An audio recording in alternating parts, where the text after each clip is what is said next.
TV is a boon for audiences. But peak TV is a trial for those who hand out television awards each year. The dizzying array of choices means there's no way many worthwhile performances and series will even get talked about, much less a nomination or an Emmy Award. So we're here to help. By looking deep into the nitty-gritty of the past season, The Envelope is singling out the lesser-noticed, spotlight-worthy moments and performances among some of our favorite shows.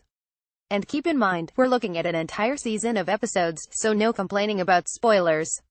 So with that in mind, ladies and gentlemen, we give you The Envelope's Envy Awards.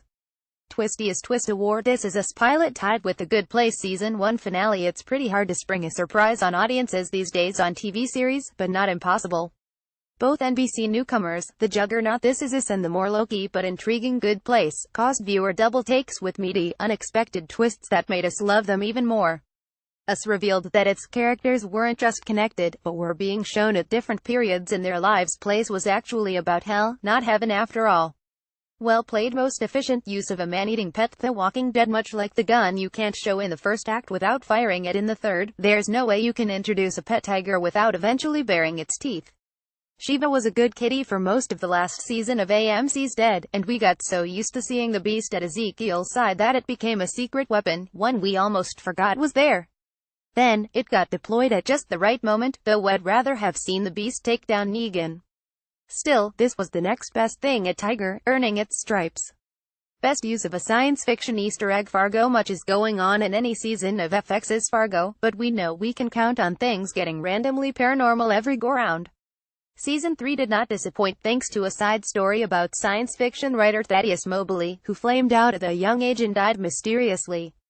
It even included an extended animation segment of one of his stories, featuring an android who could say only, "I can help." We're not sure how speculative fiction fits in this based on a true story North Dakota world, but it does provide the perfect add-on tone of random weirdness for each season. Outstanding use of déjà vu with a caveat. Last week tonight tied with Full Frontal with Samantha Bee. The excited gasping, enthusiastic ranting and searing zingers of both HBO's Last Week and TBS Full Frontal have long since proved that Daily Show vets John Oliver and Samantha Bee have the chops to run half-hour news satire shows.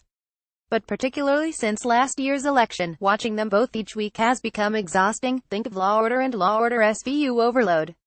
They're great, and they're wearing us out by focusing on similar stories week after week. We can't quit either series, but could they consider taking alternate weeks off?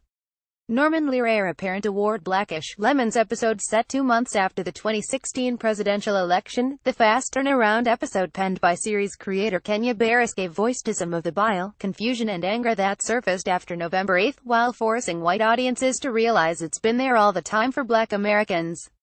As Dre Anthony Anderson put it, "I'm used to things not going my way," he said. I didn't see all of this outrage when everything was happening to all of my people since we were stuffed on boats and chains.